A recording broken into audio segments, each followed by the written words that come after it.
And welcome to the first Football on 5 of 2017. We've got a full house for you tonight. Every team and every goal as all 72 EFL clubs were in action today. Yes, no rest for the wicked, which leads me nicely on to our guests tonight, Mickey Gray and Chris Iwelumo. Welcome back to both of you. Here's what's coming up. Newcastle's promotion campaign is surely going according to Rafa's master plan. Today the leaders face Blackburn, who are in real danger for exiting the Championship through the trapdoor. QPR still adjusting to life under Ian Holloway. They were out to put more daylight between themselves and the bottom three with a win against inconsistent Ipswich. And a New Year hangover for Bristol City as Reading pile on the agony for Lee Johnson with an amazing comeback. We'll start at Ewood Park for the visit of the league leaders Newcastle. Yes, Owen Coyle's Blackburn are in the bottom three but went so close to beating promotion contenders Huddersfield on Saturday. Your commentators here are Don Goodman and Gary Weaver.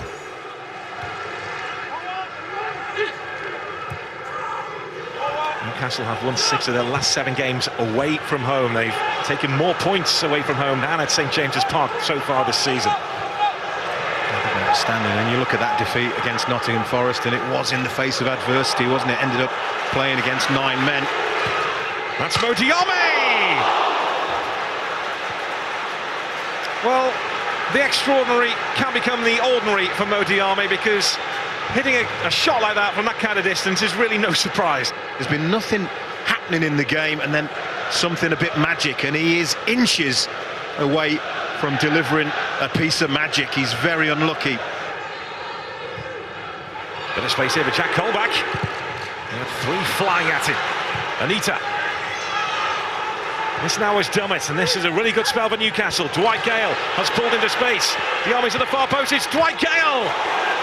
Jason Steele went flying across his goal.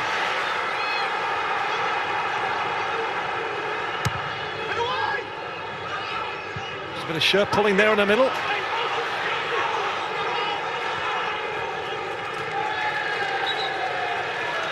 Well, he was in a tussle with the Blackburn Rovers defender, and from up here I thought I saw his shirt being pulled. Look at that, Gordon Greer. Have a look there. He's got his shirt. Look, lifts it up. Blind side of the referee. Colback, Isaac Hayden, and this now is Mo Diame. Hayden, again, Blackburn just about dealing with it. Yeah, it's all very last-ditch defending now, isn't it? Under the cosh. Gouffran, and this now is Dwight Gale, and Steele is there again. 2 important saves from the Blackburn Rovers stopper. There's Jack Colback, who says he's experiencing the successful side of football for the first time in his career. He's had a few relegation battles, hasn't he, Jack Colback, at his time? Well, you've got to enjoy it when it comes your way. Lunging challenge, that's a foul by a Blackburn player, possibly the first of the game, I think it is, in this second half. Jason Lowe with it.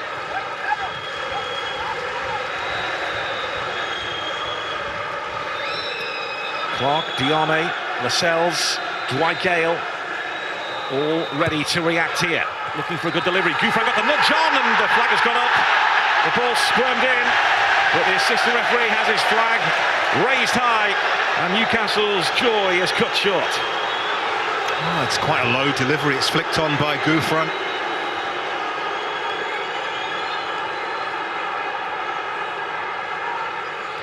Dwight Gale driving at Blackburn Rovers. He surrounded Gale, but someone eventually had to get to him, but he has won the free kick. Andy Woolmer, the referee, does fantastically well to keep up with play here, because it's a lightning fast break by Dwight Gale. Gordon Greer does have a little lunge in to Dwight Gale, who broke before he was fouled. Jason Steele trying to get that wall in the right place. It's Dwight Gale, it's ricocheted through, and somehow Blackburn survived, but not in the end. And the referee has blown up. Another goal chalked off. Blackburn labouring to clear.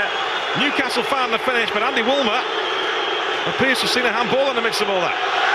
Goal doesn't stand, but I'm sure I saw Andy Woolmer signal for handball here against the Newcastle player. Diame linking up with Isaac Hayden.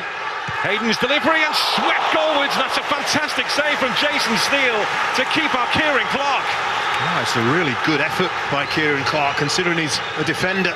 Gets a fingertip on this to tip it over the bar.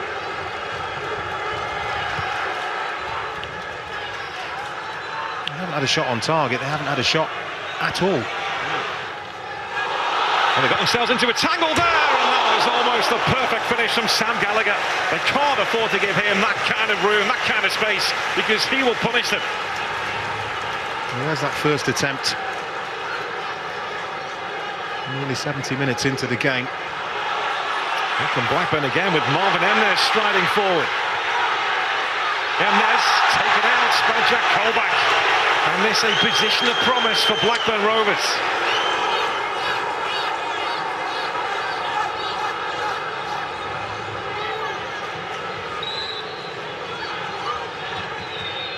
It's Charlie Mulgrew!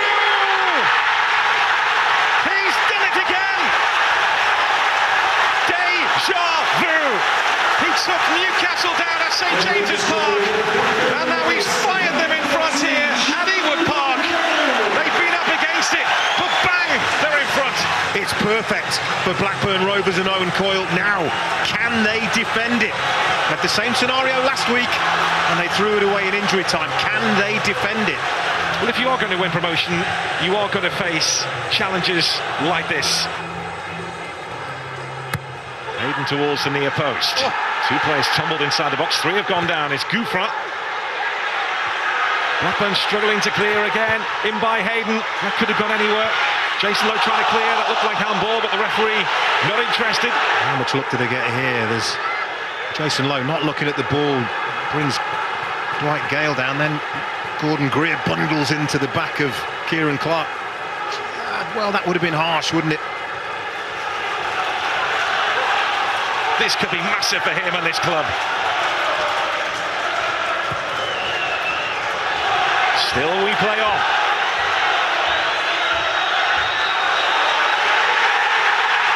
This crazy championship serves up another dramatic twist. Blackburn Rovers, a club which is fighting for its life, have done the double against Newcastle United, and yet again it's Charlie Mulgrew who has struck the winner. Whether it's fate, I don't know. I did say after Huddersfield, you know, we drew with them, we beat Newcastle before, but it's got to be the platform for us to kick on. You've seen the back in here today with the fans. It was wonderful. That's what we've got to do, move this club forward. I told the players that it's difficult to understand when you have so many chances and so much control of the game that you can not even draw, lose 1-0. So it's incredible, but that is football, and then we have to accept that. Oh, well done to Blackburn, winning for the first time since they were at St James's Park at the end of November. Rafa struggling to understand, Mickey. How did Newcastle not have that game wrapped up in the first half? Yeah, well, they had the ball in the back of the net as well, but I see they were offside, and it was a little bit of a handball. But the possession, they had all the possession, they had all the opportunities. I mean, this is a great effort from Diame early on in the game there as well. And you're thinking Newcastle are just going to kick on and get that first all-important goal, but they kept knocking on the door. They had opportunities. Gale had a couple of opportunities himself as well. And Blackburn were just hanging on. You know, they were trying to keep it at 0-0 and try and get to half-time as long as they possibly could. But it was all Newcastle. You can't take anything away from the performance that he put in today, and you can see why Rafa and his players will be frustrated that they've got nothing out of this game. Great opportunities.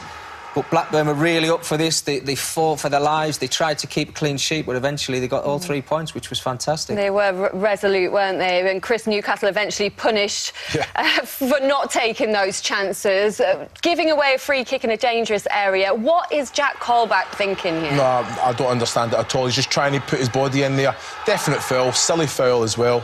But like you say, Blackburn, they rode their luck today, and they have quality in Charlie Mulgrew. You know, Carl Darlow tries to kind of read it a little bit. Maybe should that's the side that the wall that he's protecting. He should be getting something. He should be getting something on it, you know. But Charlie Mulgrew, he's a big game player, and second goal against Newcastle, and his second goal of the season as well. The other one in the 75th minute at St James's Park. Yeah. That one the 74th. It was a great acquisition from Owen Coyle to bring him in. Bit of a good luck charm for them. How concerned should Rafa be about the chasing pack? That's 7 defeats now for Newcastle. It's not exactly championship winning form.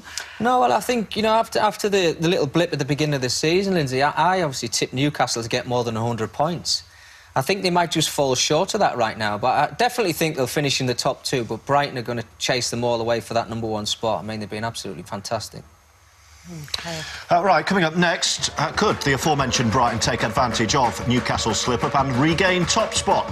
They were up against a fluid Fulham, but would this penalty miss prove to be a key moment at Craven Cottage?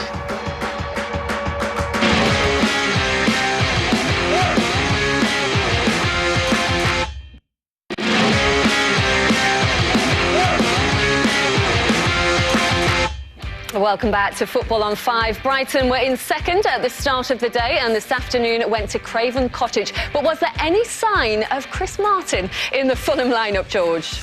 No, there wasn't. Not at all. Slavisa Jokanovic again insisting, though, today that there's no way at all that he'll be going back to Derby. Key question, I guess, as far as the match goes, was he missed? No, they certainly didn't miss him in the first hour of this game, George. I thought Fulham were on the front foot, played some wonderful football, certainly bossed the first half, and how they never got themselves in front in the first half, it was very strange, but they had opportunities. This from Bruno here, I mean, it's a clear penalty. He put his hand to ball straight away. As you see, the referee points straight to the spot, and Johansson... As unnecessary a penalty as you can wish to concede. Absolutely, yeah. But you're looking at Johansson now. He steps up, he tries to play it down to the bottom left-hand corner. You have to say David Stockdale gets down to his right-hand side there. A wonderful save with his right hand. Save rather than a miss? Oh, wonderful save. Nice penalty as well, but ex-Fulham goalkeeper as well, so he'll be very happy. But it was all Fulham. Aluko again. All he needs to do is make contact there and stick that in the back of the net, and they get exactly what they deserve. But football doesn't seem to work that way. But again here, my man of the match here, Tom Kearney. Great pass into the box here. Pearson picks his spot into that bottom left-hand corner there, and uses great the defender finish. as a shield, kind of guides it round him so the keeper can't do anything. All they deserved. They needed to be in the lead. But then it was crazy 2 minutes. Sigurdsson here on Hemed. Yeah, for me, absolutely, 100%. It's a penalty there. Hemed goes down. I think it was actually his first part in the game as well. You can see him and Merry. Bit of an argument about who's taking it. Yeah, there was. But he gets his rewards. He takes the penalty, Hemed, and it's a wonderful finish, pretty cool finish. And that was Brighton back into the game. And 1 minute later, this is how quickly football can change. And again, it's Lewis Dunk. A lot of people looking at this guy, and you can see why. Drives himself into the 18-yard box. Knockout there with the first opportunity, and Dunk falls right into his head. Wonderful finish. And we were watching that thinking, why on earth is Lewis Dunk there? And then you watch it again, it's because he started the move. Yeah, exactly. But no, it was great. But actually, Fulham did actually deserve something out of this game. And Fredericks there with a late opportunity. Should have stuck that in the back of the net. But I fell for Fulham today, but big win for Brighton. Yeah, let's hear then from their manager. Brighton had 37% possession, still won this game. Here's their manager, Chris Hughton.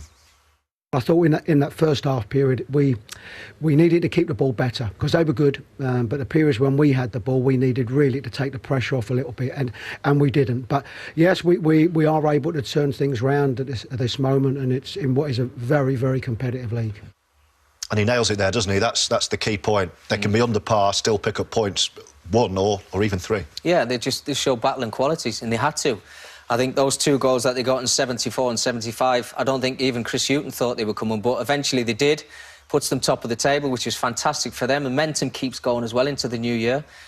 They are real championship contenders. And Lindsay mentioned Newcastle have already lost 7 games. Brighton have lost 7 in their last 71 games. Yeah, it's incredible, isn't it? I think, you know, a lot of credit has to go to the manager as well. I'm really surprised he's still managing in the Championship because I think he's a Premier League manager and I hope he gets his rewards. Terrific result for them today, Lindsay. Yeah, the Seagulls having a better day than the Magpies. Let's see now how some of the chasing pack got on in a moment. Huddersfield's trip to Wigan, but first at 3rd place, Reading, who went to Bristol City. The home side have been on a terrible run, losing 8 of their last 9. This game was dominated by 2 players who took turns to hold centre stage, but the drama was sparked by 2 dodgy moments for Ali Al-Habsi. After his iffy clearance evaded Paul McShane, the Reading keeper could only parry Joe Bryan's strike, and City's star man pounced. Tammy Abraham's 13th championship goal of the season. Not bad in a team that had won twice in 3 months. A rare half-time lead for the Robins quickly reached even loftier heights, thanks to Tyler Blackett's barge at Callum O'Dowda. Abraham never looked like missing the penalty. But before the game's other key figure weighed in, a moment that in hindsight feels pivotal. Liam Moore's slip gave Corey Smith the chance to wrap up City's second win in 11 league games. But Al Habsi denied him, and after that the tide slowly started to turn. With less than 20 minutes left, Reading substitute Liam Kelly fired his team back into it. The space he was given to do so underlined the home side's uncertainty, and that was to get much worse. As City dropped deeper and deeper, Jan Kermorgant stepped up to sweep the Royals level with 4 minutes left, as the home side's first win since early December slipped from their grasp. And hanging on for their first draw since late October proved beyond them too. Instead, Kermorgant's daisy cutter condemned Lee Johnson's side to a defeat they may not recover from anytime soon, and sent Jaap Stam's men to Old Trafford for Saturday's cup tie with a little extra belief. The players, they stick to the plan that we set what they needed to do in half-time. You know, they kept patient, they kept the ball, they passed it at the right pace, they made the runs at the right time. Eventually, it wears the opposition out as well. They get tired, you get spaces, and then you can score your goals if you do it well. And that's what we've done. So it's a big compliment for them. So many good signs today, I thought. The good news is obviously we're in the window as well, so there's a couple hopefully that are reasonably imminent that will really help us, and we're looking forward to kicking on. Obviously we feel horrendous at the moment because we've been on such a bad run, but I can't stress enough how bright the future is of the club. Where are the goals for Wigan? The lowest scorers in the division found the going once again tough against Huddersfield. The Terriers' defence not overly extended by the lacklustre Latics, just 20 league goals so far. 12 times this season Wigan have failed to score in the Championship. This was set to be an unlucky 13th blank, despite the best efforts of Yannick Wildschut. Huddersfield's attack not much better in this game. They managed just 2 shots on target, and they proved decisive. First, Elias Kachunga took aim from distance. Not Jussi Jääskeläinen's finest moment. Not that Nicky Wells was complaining. His late equaliser earned a point 2 days ago. This time the winner, the Terriers' 5th in 7 unbeaten games. We thought we probably will be fresher at the end of the games, at the end of this game, because of our rotation policy. And I think the second half was much more better from my team. And of course, because of the second half, we deserved to win this game, even when it was a game without a lot of goal opportunities. Well, David Weigmann's men really keeping the pressure on the leaders. And Mickey, we praised Jussi Jääskeläinen on Saturday for his performance against Derby, but he was at fault today for that winner for the Terriers, wasn't he? Such a shame. It really was, because, you know, I mean, an experienced man, and I think he'll know himself that he's either got to try and parry this out to his left-hand side, but he gets it all wrong, and Nicky Wells is not going to miss from there. A man on form, he loves scoring goals as well. Jääskeläinen will be disappointed, but that's what happens when you're at the bottom of the table. These things do go wrong for you. Blinding free kick he scored on Saturday. What a time to go on and run 4 in his last 6. Absolutely, yeah. He's a top-quality player, and that's why you see they're in that chasing pack in the playoffs, and they're doing really well. What about that comeback, though, Chris, from Reading? 2-0 down with 18 minutes to go. Yeah, well, they keep on going. You know, he's instilled a belief into them, a fantastic style of play. And it's down to the players, you know, they're brave with the ball, they're composed. Liam Kelly just comes off the bench, but you know what? Fantastic finish. Yeah, great potential in a youngster that's thought very highly of. And again, you know, it's that composure again. He sets up Kermorgant here for the 6th of the season. Just quality throughout. They keep doing the right things, belief, getting on the ball, making it move. Really work Bristol City. Kermorgant, I think the keeper's got to do better there. Yeah. He's not sure, there was a lot of bodies in front, but like you say, Jaap Stam, he's been outstanding from the start, and no, they can really go places. What about Bristol City, though, Chris? 6 defeats in a row. They've lost 9 in their last 10. Is pressure mounting on Lee Johnson? Yeah, but he can deal with it. You know, like I've done my badges with Lee. I know Lee very well. I played with him, and he looks at the players individually, and he will work at that. He'll look at every negative. You know, he'll work at that at training, and he has real belief in his players. You know, man management is second to none. OK, well, there's a strong Yorkshire representation in the playoff positions in a moment. We'll see how 6th place Sheffield Wednesday fared at home to Wolves. But first, we'll go to Elland Road for a Yorkshire derby between 5th place Leeds and bottom side Rotherham. You wouldn't have known Rotherham had managed just one away point all season, the way they started against Leeds. Tom Adeyemi hit the post for the visitors as the home side failed to muster a single shot on target in the first half, whilst also gifting Chelsea loanee Izzy Brown space in the box, which so easily could have been punished. Presumably words were exchanged at half-time because Leeds looked completely different in the second half, and once Kyle Bartley headed them into the lead on 47 minutes, it was just a question of how many they'd score. Leeds hadn't beaten Rotherham in the league at Ellen Road since 1963, but history counted for little the longer this one went on. Even though Chris Wood came up short here, the New Zealander was about to become the game's key figure. On 66 minutes, Liam Bridcut sent in a cross, and Wood was on the end of it. That was effectively game over. Wood and Rotherham on their knees. Leeds were on course for a fourth straight home league win without conceding a goal. Wood helped himself to another one 11 minutes from time as the Millers started to come apart at the seams. And it could have been even worse. Pablo Hernandez hitting the post with a free kick. A slow start, but Gary Monk's men were rampant by the finish and continued to impress. We were playing at their pace, which you expect from an away team to slow things down, and we were playing into their hands. So we're a team that likes to be aggressive, try and play more of a high-tempo game, and talk to the players at half-time about that. And then second half, we came out and delivered that, which is very, very good. And second half performance, 3 goals. I think we hit the woodwork twice. We had 3 clear offsides, which were onside, and they would have led to chances on goal. So all in all, second half was much better and more like ourselves. Well, it's no surprise, we're the team at the bottom. We are conceding too many goals. I'm well aware that Leeds have only lost to Newcastle at home. Their home record is amazing this year, and I think when they scored the first one, they had a bit of pressure, and then I wasn't happy with the second goal, obviously, but I kept encouraging the lads to try and go and play and try and get a goal, and you leave yourself open possibly. A rather eventful festive period for Wednesday so far, with that Boxing Day win at Newcastle followed by an injury-time escape from Preston with a point. When Vincent Sasso tested Karl Hakimi early on, Hillsborough readied itself for a happy holiday Monday. Instead, Wednesday was soon back on the rollercoaster as they rode their luck for the rest of the game. First, some scruffy Owls defending had Wolves making reasonably polite appeals for a penalty. Their next inquiry 5 minutes before the break was rather less gentle. Matt Doherty surely upended by Wednesday keeper Kieran Westwood. But the visitors' vociferous demands were waved away by the equally emphatic referee Simon Hooper. If that sparked some debate in the stands, there was little argument 2 minutes later. After John Dadi Bodvarsson looped the ball from thigh to crossbar, Joe Mason followed up with unquestionably the miss of the season so far. Those let-offs and a season's best crowd of more than 30,000 still didn't stir Wednesday to life. Mason's attempt to redeem himself ended unluckily, and Paul Lambert surely ended the game encouraged and frustrated in equal measure. When Adam Reach followed his late equaliser at Deepdale 3 days ago with a goal-line clearance to deny Doherty, Wednesday were more than ready to settle for a point. We've hit the post twice, we've had 2 incredible penalty claims, we've had chances to win 2 or 3, and I don't think anybody would have questioned that if we'd walked away here with 2 or 3 0 up. Well, we'll have a look at that Leeds win in a moment, but as we just heard from Paul Lambert, explain to me, Chris, how Wolves didn't win at Wednesday. Well, I have to say, I think Sheffield Wednesday, again, never turned up. They had the more chances, but Wolves had the better of them. I think penalty claims here. Kieran Westwood, what's he doing? Why would he go down? It's 100% penalty for me.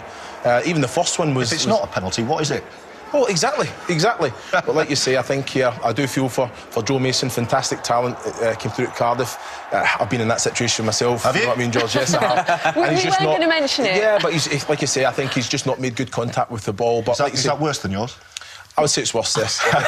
But no, I think Paul Lambert was he'd be right to be disappointed that he never to call 3 today, for sure. Leeds march on, Mickey. I know you loved playing at Elland Road at your time there. Rotherham, I thought, really good watching this first half, and then they were absolutely blown away after half-time. Well, yeah, and it's a shame, and, you can see why they're down at the bottom of the table. They can't continue it for 90 minutes, but I think you look at the way that Leeds came out in the second half and performed, and they just stick it in the back of the net and they get some great goals. Chris Wood obviously getting a brace himself as well in this game. Leeds have never lost a game when Chris Wood has scored. Well, I keep playing him, and that's what you've got to do. But look, I'm so pleased for Gary Monk. I don't think anyone would say he should be dropped. Well, exactly. But I'm so pleased Gary Monk's getting it right at that great football club, because I enjoyed my 2 spells there, and If they can keep the goal leads, get themselves in those playoff positions and keep themselves there, they'll be very hard to beat. And that's 14 league wins for Gary Monk at Leeds. That equals what Leeds had in the whole of last season. Got some serious momentum going on. Right, there's plenty more action still to come from the Sky Bet Championship, including Nelson Oliveira's one-man campaign to stop the rot at Norwich.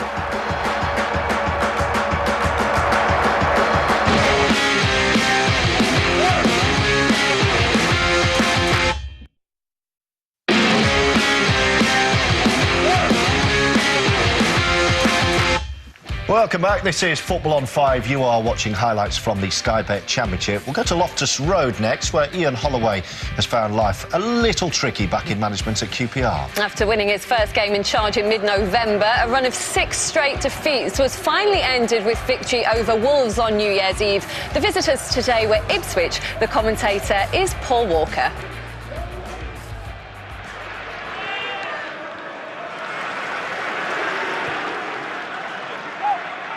Josh Emmanuel. Skews.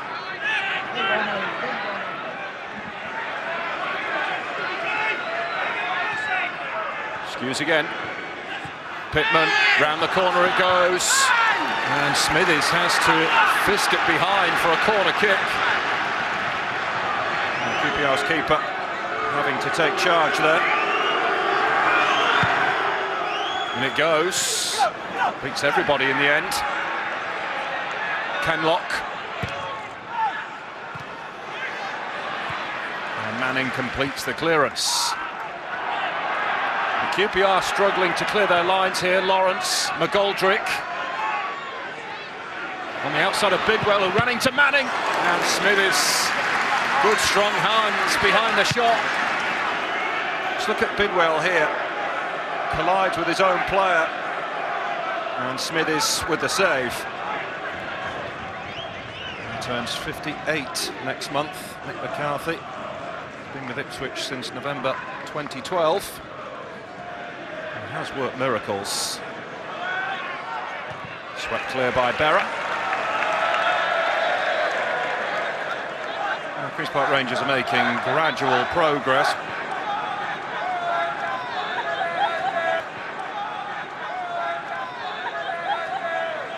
Thrown in towards Silla this time. It is Silla! Fabulous strike from Idrissa Silla. That's 2 in 2 now for him. And Queen's Park Rangers have their first goal of 2017. And surprise, surprise, it's Silla again. Christophe Berra heads it into Silla's path, who makes absolutely no mistake. Ipswich behind at Loftus Road.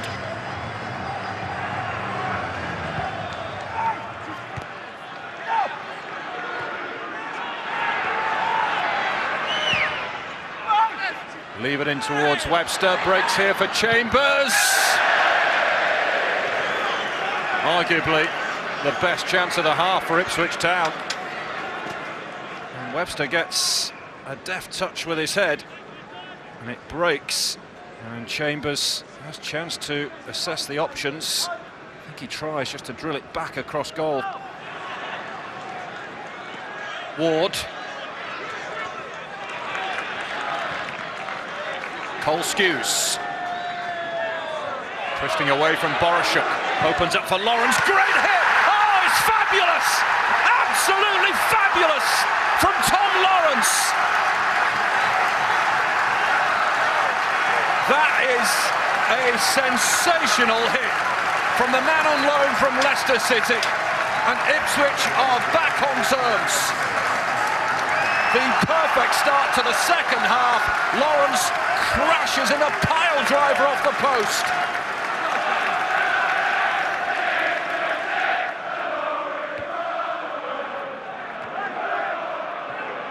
Grant Ward, over the top it goes to Pittman. It's in here for Ipswich. It's Brett Pittman. Oh, what a challenge from Grant Hall. Every inch a goal-saving tackle. Pittman has time to pick his spot, and Grant Hall times that to absolute perfection.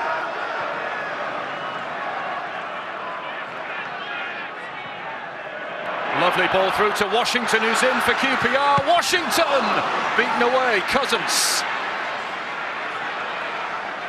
trying to get on the outside of Chambers, digs out the cross all the way across the face of goal. Perch.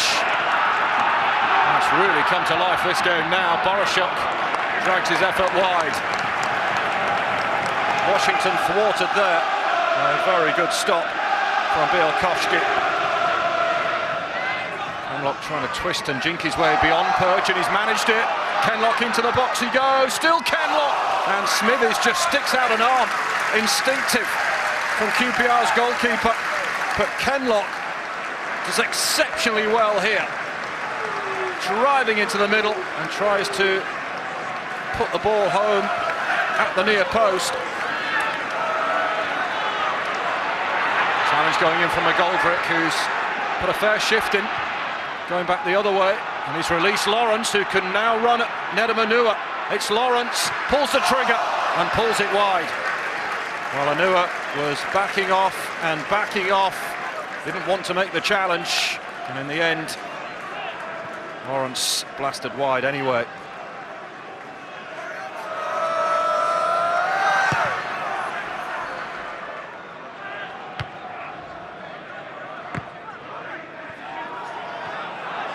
Webster. Given away to Nedum-Onuoha. That's a good-looking ball for Scholek. He's in behind Webster. Scholek round the goalkeeper and scores! Pavel Scholek again on the score sheet with another late goal and possibly another late winner for Queen's Park Rangers. For the second time in the game, QPR back in front, and that might just be the goal that sees Queen's Park Rangers kick off the new year with a win. It's so tough in this division, and anybody can go on a losing run, anybody can go on a winning run, but you've got to want it and you've got to feel it, and sometimes you've got to dig it out. And I'm delighted for the lads because I feel they've worked really hard, played probably better than that in other games and got nothing. So it's all about points. And we've just got 6, and that feels great. We've had loads of the play. I thought we dominated the second half. I had most of the chances, and I'm stood in here seething because we've lost the game we shouldn't have done. Back-to-back wins now for QPR. Frustrating day, though, for Mick McCarthy. Did they pay the price for some sloppy defending today? Yeah, yes, they did. What I will say about QPR, I think they were outstanding. I think what a win can do for you. But here, Christophe Berra, you've got to work your feet. He just flicks it on into the pass of Idrissa Sela there with his 6th goal of the season. I can understand what Mick McCarthy's saying, but look at this QPR. For one, they don't mark their man. Tom Lawrence, what a strike. Spectacular. It's unbelievable. It's like they invite it. They accept him, they back off him. He takes a good first touch, and then look at this. Look at the ball. It doesn't even move, just stay straight. Normally mind him having a strike from that. You would want it, yeah, but he won't be doing that again. I think fantastic talent, but what a win can do for you. And Fashoek got a late winner against Wolves on Saturday. What a touch and finish again to get a late winner from him. Yeah, absolutely. And again, nice ball from Nedum-Onuoha here as well, but great first touch. He just takes Webster out of it totally, completely, but what a great finish there. It's a man on form, keeps his cool in the 18-yard box when he gets in there, takes it just to the side of the keeper here. But he's still got a little bit of work to do, Lindsay, as well. Finishes it off with a plum, and Ian Holloway will be chuffed to bits with them 3 points. It's a big win now. That will certainly lift the spirits of the fans, perhaps turned a corner. But how much surgery do you think is needed on that QPR squad in the window? Yeah, well, I think if he's got money to invest and bring players in, then of course. But he's an experienced manager. He'll know, he'll have his targets. If he's given that money to go and get them, then so be it. But it's definitely needs an injection of new faces for sure. OK, well, 2 more games to bring you next. We'll start at Carrow Road, where Norwich were desperate to get off to a winning 2017 start after what was an awful end to 2016. It wouldn't be easy, though. Their visitors were Derby County, who were unbeaten in 10, winning 8 of those. From top in October, 12th 11 games later, Norwich's run seen manager Alex Neil go from hero to zero, but he's a survivor. A patient board always helps. What he needs is a striker in form, and he might just have one. Nelson Oliveira had scored 4 of Norwich's last 6 goals, despite their slide down the table. This was much more like the Norwich who'd begun the season so well. Alex Tetty's last goal had come on this day a year ago. He's still waiting, but won't come closer than this. Oliveira is one of those players who can fashion a shot from nothing. Nowhere seems off limits to the Portuguese international. Forced too wide? Think again. The Canaries close to a spectacular second. Derby were 10 games unbeaten and had won 8 of those. You'd have backed Tom Ince to add to his 8 league goals here, but no way past John Ruddy. Norwich fans might remember Jacob Butterfield once signed a challenge Wes Hoolahan for a place in their team. This challenge on the recalled Hoolahan meant Butterfield's Carrow Road return lasted a mere 66 minutes. A straight red card from referee Darren Bond. And from that point there was no looking back for Norwich. Another player back in favour, club captain Russell Martin's cross helped on by Johnny Howson and flicked in by Oliveira. The Canaries heading for a 3rd win in 13. Stephen Naismith's first year with Norwich has been more missed than hit. No doubting he's a player of quality. If Neil can unlock his ability, there might be life in this season yet.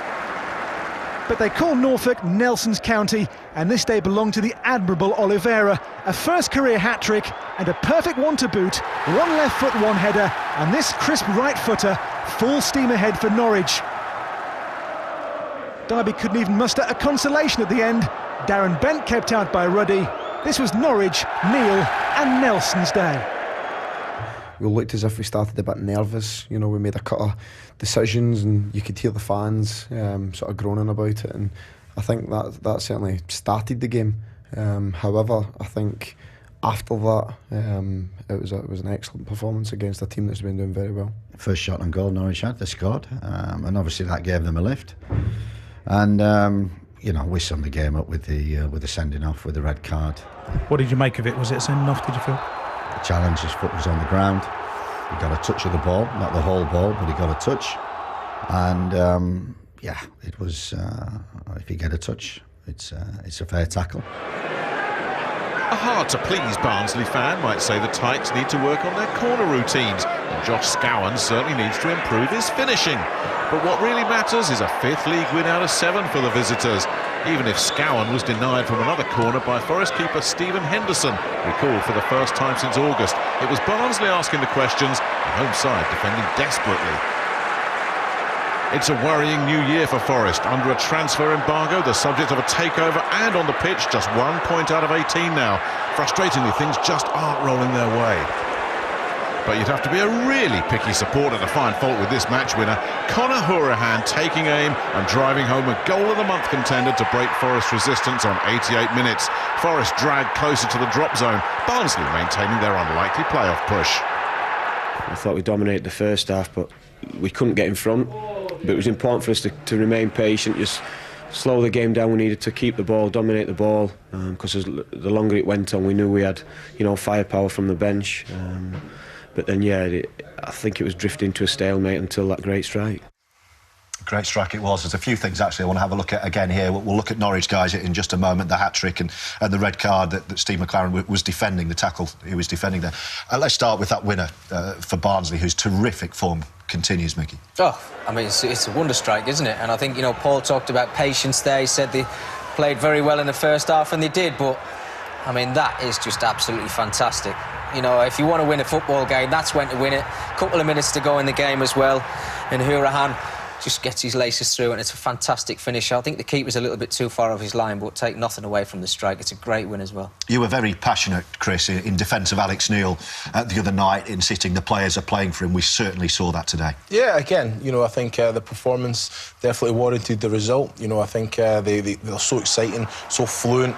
You know, I think... and they've got a guy who's scoring goals. And he has. He's been a shining light in what's probably been a very dark period for Alex Neil, but fantastic. You know, great little header, uses his feet, you know what I mean, works his feet well. And again, you know, he's always lively around the box, always an option, holds up well as well, but movement, you know, he's always aware onto the second ball. Look at this, you know, strikes it well, hits the target. A little bit of luck with a little deflection, but, you know, that's what the players are playing for him. You know, I'm delighted that he got the result, and you know what, they started a little bit a little bit slow. Fans got in the back, but they had the character to step up and deliver. 7 in 7 for Oliveira, first career hat-trick. We shouldn't forget They've beaten a side, a very good side in very good form here, Mickey. Well, look, they've got the quality in their squad to start climbing back up the table again, Norwich. I mean, they were my tip to win the Championship. If they keep playing like that, I know Derby went down to 10 men with a silly challenge there as well, but I think, you know, if they can keep performing like that, Alex Neil get the best out of his players. There's no reason why they can't push to get into those playoff positions again. We're only halfway. Well, let's have a look at that red card. Steve McClaren calls this a fair tackle. What do we think? Well, you know, Butterfield, he does get the ball, but you know what, he's came through it, he gets a slight touch on it, and like I think Lindsay said earlier as well, he doesn't even... Have a look on the replay, his shin pad goes 10 yards here. There's a point when you make challenges, OK, and he's won the ball. I think that's what Steve McClaren's saying, but there's a point where you're thinking to yourself as a player, I'm going to give this a little bit more. Yep. You talk about the momentum and going through a play, well, that's exactly what he's done. It's nasty. His shin pad goes 10, 15 yards away from us. It's a bad tackle. OK, well, Derby's unbeaten 10-game championship run at an end. Stay with us for more action from the Sky Bet Championship. Coming up next, Gianfranco Zola in search of his first win as Birmingham boss, but could his side take their chances against Brentford?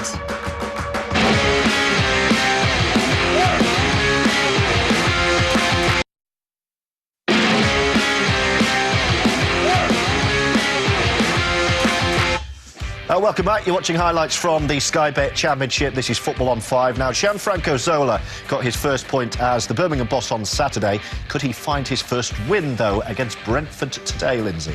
Well, who better to judge whether the Italian is getting his philosophy across to his players than a man who played under him at Watford? Chris, what have you made of Gianfranco's Birmingham so far? How did this start today? Yeah, well, you'll be happy with the first half. I think they used the ball. I think Dean Smith were organised, were prepared. They played counter-attack football. Weber that put Scott Hogan through there. He doesn't really, gets good power, but doesn't really test Kuszczak. He should put it to the side of him. Jukovic here, great bit of quality, great little pass.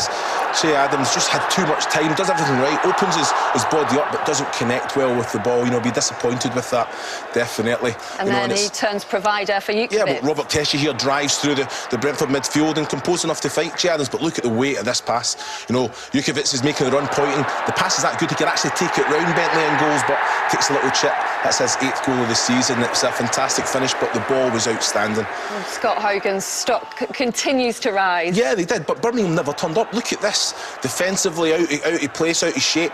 Three against 2 there. The shot's blocked, fair enough, but look at this, Scott Hogan. What a finish this is. You know, 14th goal of the season. Thomas Kuszczak's in fantastic form, but had no joy there whatsoever. You know, but just, again, look, playing it, Jonathan Spector, playing the wrong era, putting it in there. Ryan Shorten, very lucky man, you know. Is it outside? It is outside, but if it's outside, the referee gives a free kick, Ryan Shorten sees red. So, great little touch from Viba as well, and it is a goal-scoring opportunity. Brentford's first penalty of the season didn't go to plan. Yeah, and, you know, I think it's well-struck penalty, Scott Hogan, but Thomas Kuszczak again, great save. Ryan Woods, great ball in. Beale Island, little flick on David Davis, you know, just that lazy leg in there, and it's in the back of the net. Own goal again, sloppy play in the middle of the park here from Birmingham. Nicky Yanaris here, watch this finish. Look at that, you know, outstanding. They were organised. Second half, they completely dominated. I think Zola 1 point in 12. It's not good enough. It's been a hard start. Brighton, Derby, Barnsley, but you know what? It's not good enough. The result business. I think for me, the brand of football is winning football. That's the only way. Absolutely. Back to the drawing board for Zola. Let's hear what he had to say. The 3 points has to be a consequence of the way we play. In the first half, we played excellently. We scored one. We should have scored another one. So that's the way it is. But we need to do that for longer on the pitch. We cannot allow the opposition to have so much of the ball, especially to be so dangerous in transition, in counter. It's a tough league. You know, it's a tough job for him to take over, you know, because Gary Rowett had been successful here and they were in the top 8, and you know, it was you know, a surprising decision. So I think they're trying to play. They're in a bit of transformation of how they play. But you know, we have to concentrate on ourselves. Lots of fans still angry as well about Rowett's departure. He's got to win them over quickly. How long is it going to take to implement his ideas? It will take time. I think it's you've got to remember he's inherited a good squad, a good championship squad that knew how to get results. The biggest issue was the brand of football. I've touched on that already. The only way brand of football that works for me is winning football. He will improve the squad. He will get them playing that. But it's a result business, Lindsay, and I think that result needs to come quicker. It's the first Blues manager not to win any of their first 4 league games, George, since Joe Mallet in 1964. What a happy stat for Gianfranco. 2 more games then to complete the full set from the Championship. Let's start with Cardiff against Aston Villa. It was a perfect start to 2017 for Cardiff as they looked to ease their relegation worries. Joe Bennett's corner wasn't dealt with by Villa keeper Mark Bunn. No one could clear, and Joe Rawls was able to squeeze the ball past them all. Villa haven't won successive away games in the league since September 2014 and went looking for the equaliser. Albert Adoma picked out Ross McCormack, but Sean Morrison got there first. Bennett spent 4 years at Villa Park and the defender was clearly out to show his former side what they were missing.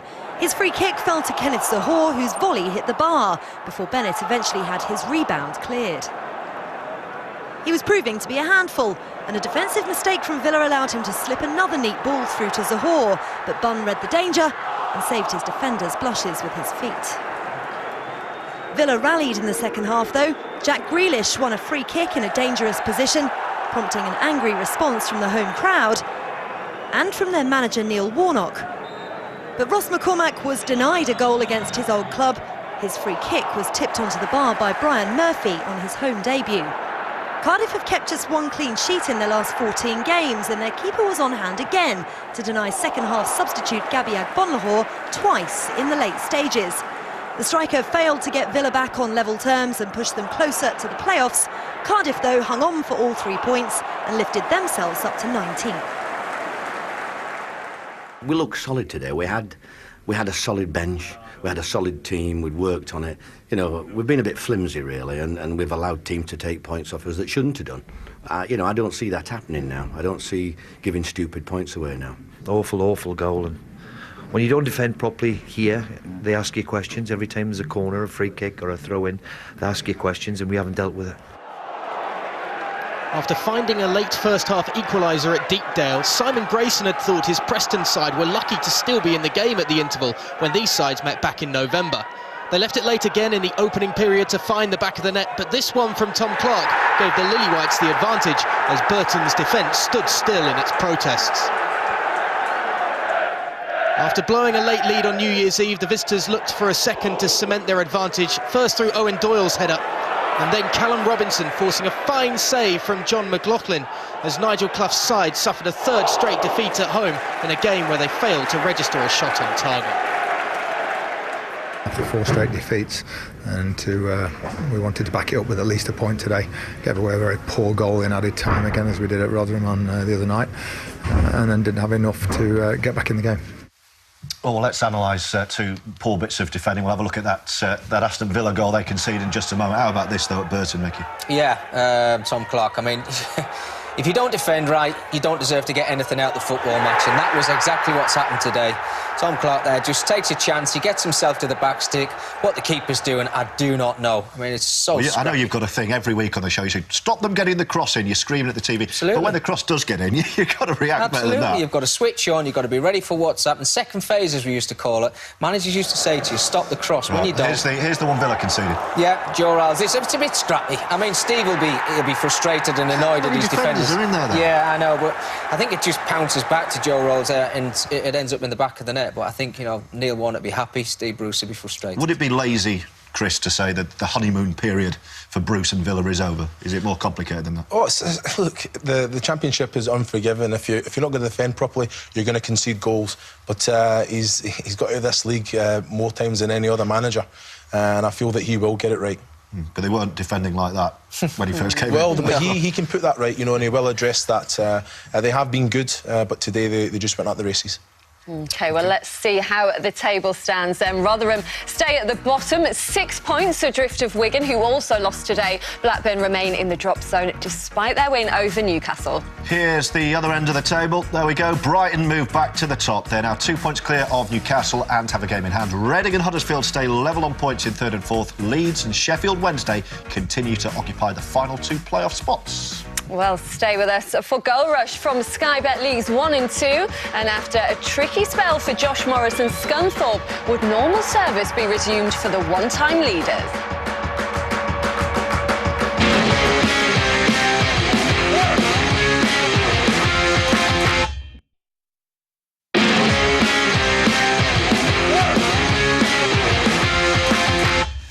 Welcome to Goal Rush on Football on 5. We will start, as is traditional, in Sky Bet League One with two sides who ended 2016 very different. Yes, Bury lost 12 over their last 14 games to slide down the table to 20th. Sheffield United's fourth win in a row on New Year's Eve took them top of the table ahead of their visit to Gig Lane.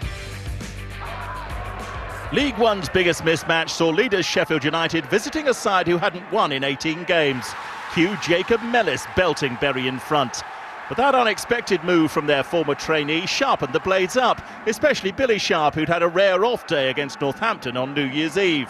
Number 17 for the season reduced the prospect of an upset, but United still had to finish the job. And after missing a string of chances, they were grateful for a little help. First, Bury's wayward passing set Kieran Freeman on his way. And then Keelan Lavery's cross was turned into his own net by Kelvin Atuhu.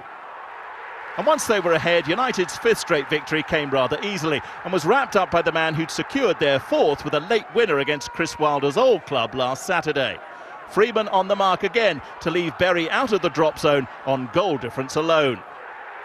The Shakers might have improved that late on, but James Vaughan shook the crossbar instead. More visiting fans than home supporters at Gig Lane, so most of the crowd went home happy.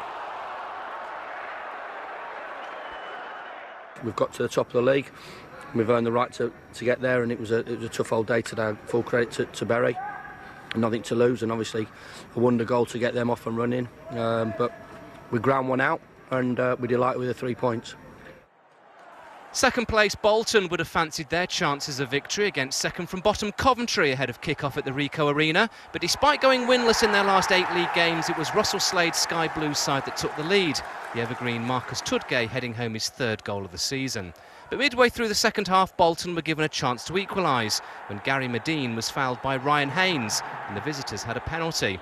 Zach Clough scored from 12 yards for his 8th goal of the campaign, but his first in 5 league matches. Within 2 minutes, however, Coventry were ahead once more. Haynes made amends for conceding the penalty by setting up Stuart Bevan, and he fired in a fine debut goal, having joined from Burton Albion just yesterday.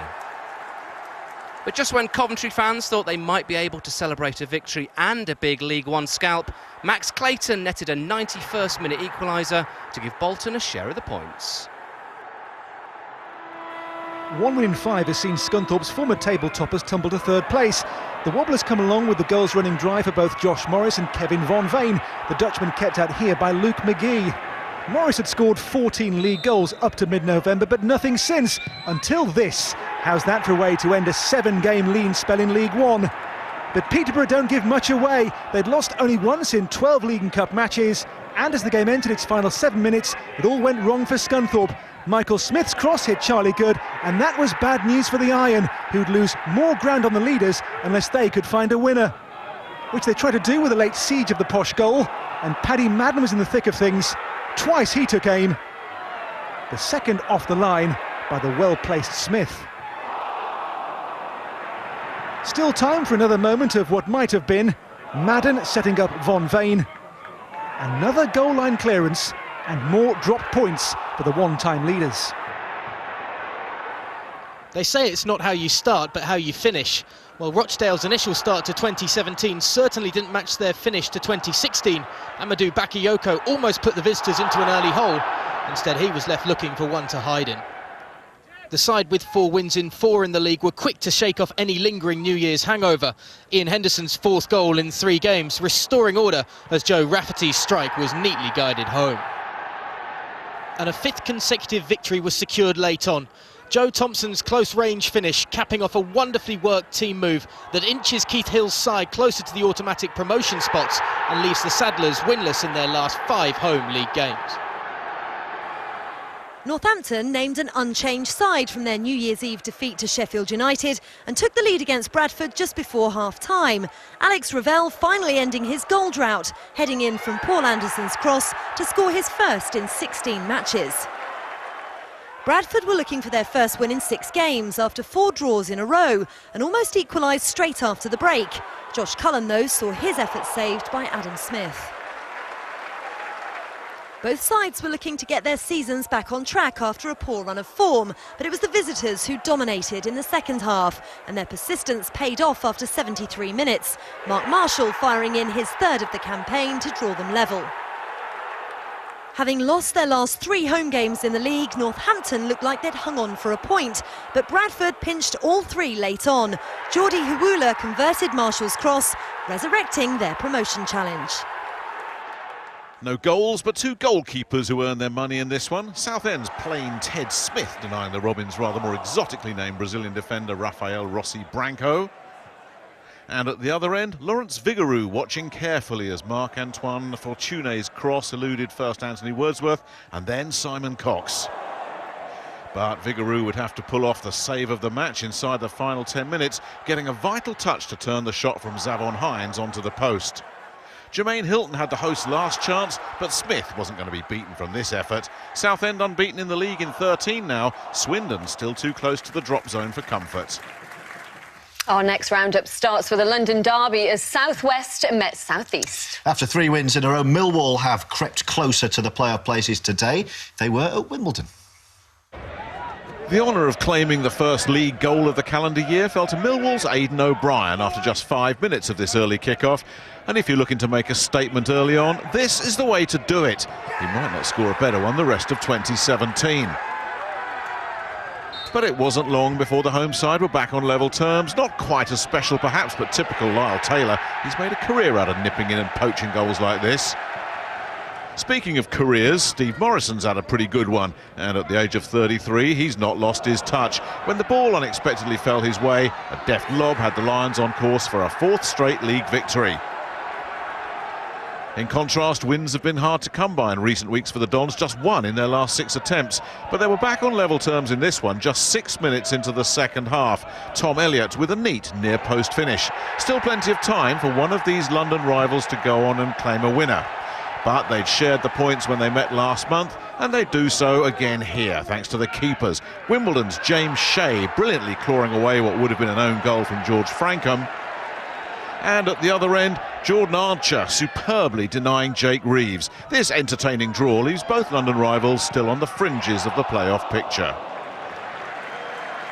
I think the form we've been in with 3 wins in a row, you're disappointed not to come and win, but you give credit to Wimbledon, and you know, a point keeps us unbeaten over the Christmas period, so I'm pleased with that. A pair of 2-1 defeats had made it a pretty miserable festive period for Shrewsbury fans, and now they found their team facing a Fleetwood side who had not lost in the league since November 12th. The visitors had scored in all but 1 league match this season, and on 9 minutes they went ahead here too. Devante Cole with his first league goal of the season. And that's the way it ended, despite Cole nearly adding a second before the interval, only to be thwarted by Canadian keeper Jason Lutweiler. Fleetwood up to 6th.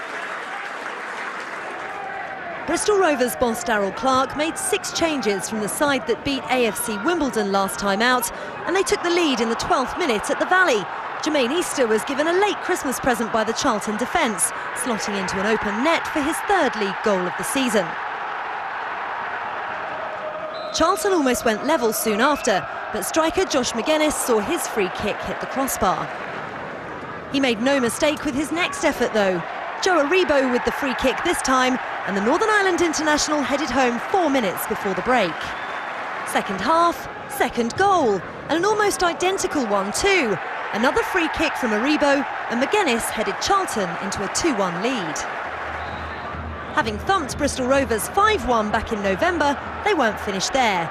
Aribo, the provider again, playing in a low ball for centre-back George Teixeira to score his first of the season. The day belonged to Josh Magennis though.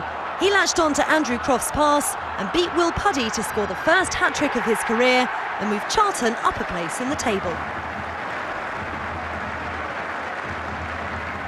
Oxford hadn't scored for 2 games, and for nearly 3/4 of this one, before a corner was Gillingham's undoing. Shay Dunkley slamming the ball into the net, his 2nd league goal of the season. Gillingham had won their last 3 home matches, but there was no way back here from the moment Deji Oshilaja wrestled his way to a 2nd yellow card. And a first career red one. That's now just 1 loss in 8 League One games for the U's. MK Dons had never lost a league game at Chesterfield, but the hosts nearly went ahead in the first half through a towering Ian Evatt header. The visitors had won 5 and drawn 2 of their last 10 away league games, and in Nicky Maynard have a man with an eye for a goal. Here, though, his spectacular effort was well saved by Ryan Fulton. Although Chesterfield beat the Dons earlier in the season, they had Fulton to thank again near the end when Maynard fed Daniel Powell, but the Spyrites keeper was equal to it to keep a clean sheet. Goalless at end.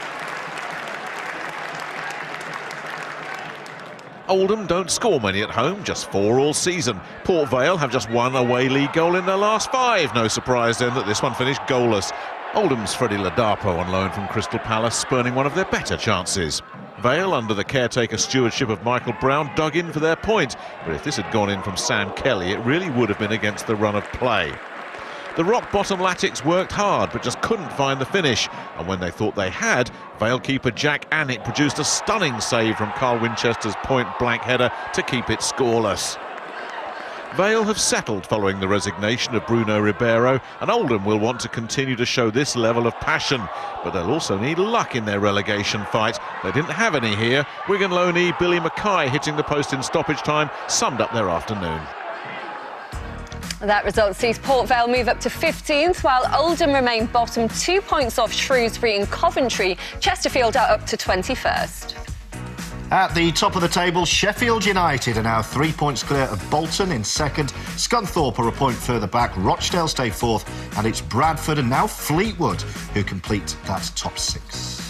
So 2 wins in 3 now for Charlton, thanks to Josh McGuinness's first career hat-trick. Mickey, not bad for a former goalkeeper. Yeah, decent afternoon, wasn't it? We've seen the first 2 goals from set pieces, so I think Carl Robinson obviously working hard on these. You know the importance when you come down to the lower leagues of these set pieces. 2 great headers, and he wasn't finished there. This one's the pick of the bunch. You know, great run, shows his determination, gets into the box, keeps his cool. I have to say, finishes off with aplomb, and his first hat-trick, absolutely brilliant for him. I like scoring against Bristol Rovers, Charlton as well. 33 goals this season, 9 of them against Rovers. Chris, what about Millwall as well on a great run? 10 points from 12 over the festive period, and it's been an unchanged side for the last 4. How key is that? Well, it is. You know, I think it's got a bit of momentum.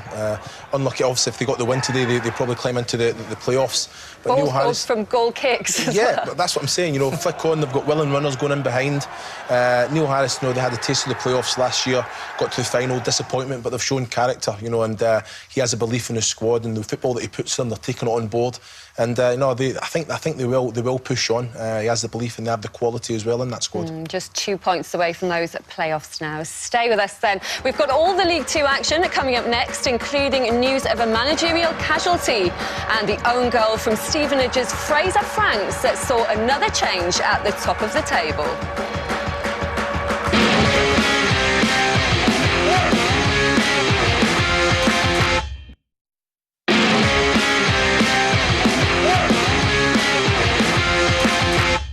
Welcome back. This is Goal Rush on Football on 5. Sky Bet League 2 is next, and the first managerial casualty of the year this evening saw John Sheridan sacked by Notts County. Yes, what turned out to be his final match in charge is on the way. First, though, 2 teams hunting down the top 3, Portsmouth and Luton. 10 minutes after Cameron McGeechan was stretchered off with a suspected leg break, a sold-out Fratton Park saw Gareth Evans blow an early chance to put them in the lead. Christian Burgess, though, bagged all 3 points for Pompey, scoring his 3rd goal of the season with a thumping header from Carl Baker's corner. They should have had a second when Ollie Lee brought down Noel Hunt in the box in stoppage time. Gary Roberts stepped up but failed to capitalise. Pompey took the points anyway, meaning a double blow for Luton in their push for promotion. Well, he's got a bad injury. He's broke his leg. Which we knew he would be because he never stays down, because he's a young kid, a young talented kid that works relentlessly, that has a drive and a desire about him. But what I want to mention is the lack of class shown by the Portsmouth fans today, a real lack of class. And when a young kid's down and people get stretchered off, players don't get stretchered off, they don't go off in stretchers, not in this country. There's an honesty about this country, the players don't. And the jeering him off shows a lack of class. I thought he was a disgrace. It's a great win. You know, we all wanted to win today, and over Christmas we've took a lot of points, so we just need to keep going. I think that's 1 in 10. So stay on that same path and prepare for Doncaster now. Approaching the hour mark at Adams Park, and Wycombe decide to play out of defence. Perhaps no one had run that past Aaron Pierre, who then saw Mark Randall run past him and slot the league's bottom club into a very welcome lead. If that was a little calamitous, the home side's response was very classy. 10 minutes later, Sam Wood scissor-kicked the scores level. And 10 minutes after that, we reached a predictable outcome in spectacular fashion. Paris Cowan Hall landing Wycombe's 8th league win in 9 and Newport's 7th straight defeat. If suffering 8 losses in a row wasn't enough of an indication that life is tough for Notts County, Luke Berry's opener for Cambridge only served to push home that point. His 9th goal in 8 appearances coming in a rather enigmatic manner. Any sign of a new year fresh start philosophy appeared lost on the visitors as Uche Ikpeazu bundled home the U's second as the Magpies' defence just looked on. Sean Derry's team never let up and insisted on rubbing salt into the increasingly gaping wound of their opponents. Berry's brace completed at the second time of asking, just a minute after the hour mark. And number 4 soon fell into Piero Mingoya's lap as County's near catatonic defence continued its complacency, a club record equalling 9th successive defeat, enough to see John Sheridan removed as manager. Barnet were hoping to be the first team in the division to do a league double over table-topping Plymouth, having beaten Argyle 2-0 back in November, and on 14 minutes, Maro Villette's header put Barnet in front. But the hosts were then forced to work hard defensively to keep out a Plymouth side who had won 8 of their last 9 away league games. Jamie Stevens, though here, equal to Jordan Slew's first half shot. And in the second half, Barnet might have extended their lead, but Simeon Akinola didn't have the finish to match the run. And then, with only minutes to go, Villette had another chance to make the scoreline look even better. His endeavour and his running was impressive, but he was denied by Plymouth goalkeeper Luke McCormick not once, but twice. And then the finish found the side netting. It mattered not, a big win nonetheless for Barnet. Plymouth are an excellent team. They moved the ball so well, and in and out of possession for us, they were unbelievable. And I'm going to enjoy watching that tonight. Carlisle hadn't lost at home all season, and Grimsby haven't won on Cumbrian soil this millennium. So when Charlie Wyke netted his 12th league goal of the campaign just past the half hour, you could have been forgiven for expecting the hosts to press on for their 8th home win in a row. But they didn't. Instead, in a stunning second half turnaround, the Mariners wrecked Carlisle's hopes of topping the table. Omar Bogle started it. Carlisle keeper Mark Gillespie probably won't want to see the replays. And on 74 minutes, Bogle duly added his 18th league goal of a superb campaign with an unchallenged header. 4 minutes later, Adi Yusuf celebrated departing Crawley for Cleethorpes with a debut goal for his new side, and a few accumulators probably went up in smoke too. Little resistance was expected from struggling Stevenage on their trip to Doncaster, but keeper Jamie Jones was used sparingly in a frustrating first 45 minutes for the hosts. Connor Grant's early effort, bad as testing as they came. With top spot in their sights, Rovers pressed on, and they must have thought they'd found a breakthrough, but Matt Godden's 2 timely interventions on the goal line left Darren Saul wondering if fate was on his side. That was until 5 minutes from time. A breakthrough finally came as Fraser Franks turned Andy Williams' cross into his own net to put Doncaster back on top of the pile in League Two. Some really strong words from Nathan Jones there tonight, and we wish Cameron McGeehan well. John Sheridan, though, Mickey, the headline story, did Notts County have to make this call? I think so, yeah. Sorry to say that. I don't really like to say that managers should leave their post, but I think, no win in 9. He's an experienced man as well. He'll know that some of the defending today... Well, the manner of the goals today were... Yeah, it was really poor, and I think John will be really frustrated about that as well. I'm sure he had... I mean, this here, when you're under the cosh as well, you just can't do that. The goalkeeper's got to see that he's getting closed down. You just clear it out of your hands, but you don't put it on the floor. But, this one here as well, when things are going against you, it falls straight back into the path and ends up going in the back and out on the roof of the net. And, look, it just got worse and worse, and I know John will be frustrated, the players will be frustrated, so they'll be hurting. They've got a new manager that's going to be coming in probably in the next couple of weeks as well, and they've got to start improving.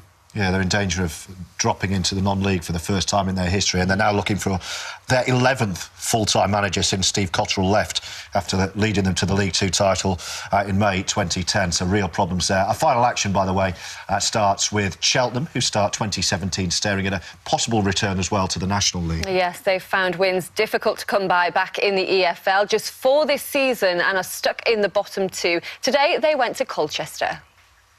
If Gary Johnson's side are to turn around their fortunes this season, not conceding early would be a fine place to start. For the 4th game in a row, the Robins found themselves trailing after 10 minutes. Tom Eastman's first goal since scoring in the reverse fixture, giving the hosts the early advantage. Colchester's unbeaten run of 6 in the league began with their win at Cheltenham. Craig Slater and co kept Russell Griffiths busy as that streak looked to be extended. The EFL new boys found joy on their last away trip at Morecambe after falling behind early, but there would be no chance of another valiant fight back, especially with Sam Walker producing saves like that. And the finishing blow to the comeback came 6 minutes from time. Top marksman Chris Porter playing provider to Brennan Dickinson, who grabbed his 2nd in as many games to seal his side's 4th straight victory with a kiss off the outside of the boot and even a hug from his mascot. Accrington had only won once in the league since mid-October, but they faced a Hartlepool side who hadn't been victorious on the road since early October. 0-0 at half-time, then this game sprung into life just before the hour mark when Stanley won a penalty. Matty Pearson fouling Liam Donnelly, but Billy Key kept a cool head to slot home his 7th league goal of the season. Within 3 minutes, however, Hartlepool were level. Paulwick Hammond with a towering header which left the home defenders aghast, but gave Hammond his 9th goal of the campaign. That didn't dent Accrington's hopes too much though, and the home team were ahead again on 70 minutes. Matty Pearson's header looked as though it might be enough to give Stanley 3 crucial points. But with 4 minutes left, Craig Hignat's Pools equalised for a 2nd time. Bit of a melee in the box, and definitely not a goal of the season contender. But Scott Harrison got on the score sheet for the first time since August last season, and for Hartlepool, 4 points in their last 2 games. Exeter haven't won back-to-back home games all season and gave the fans the perfect start to 2017.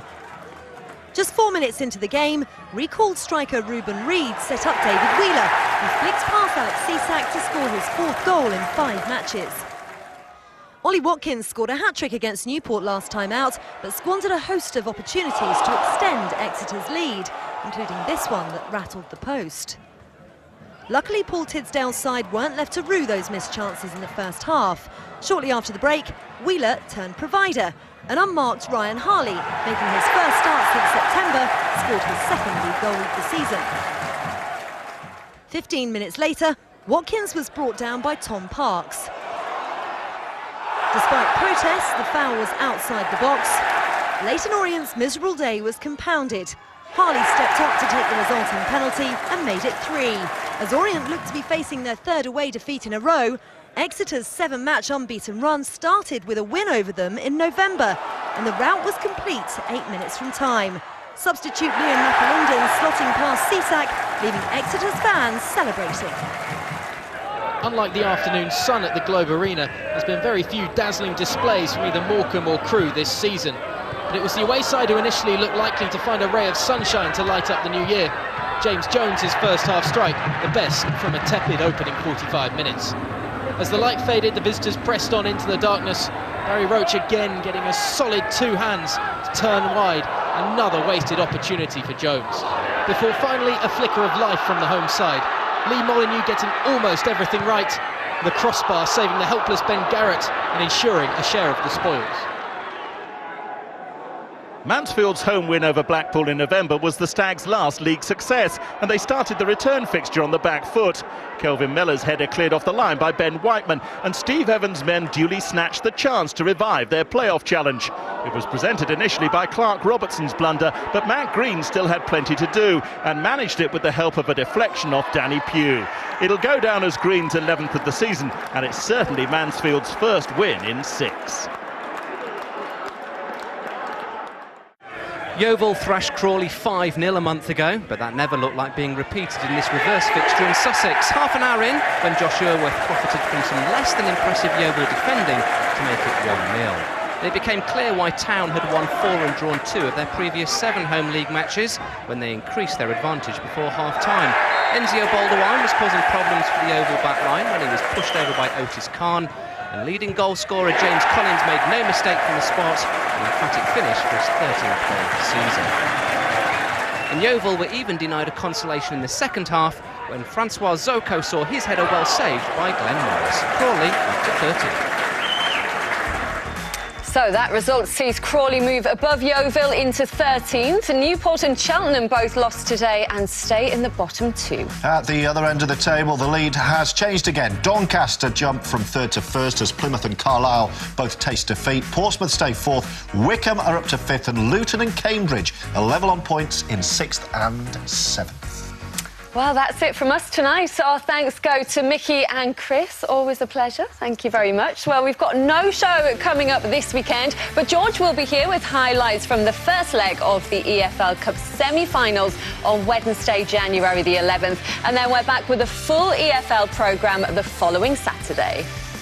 We're up and running then in 2017. We'll leave you with the top of the Championship, where it's very much a case of trading places for Newcastle and Brighton. Goodbye.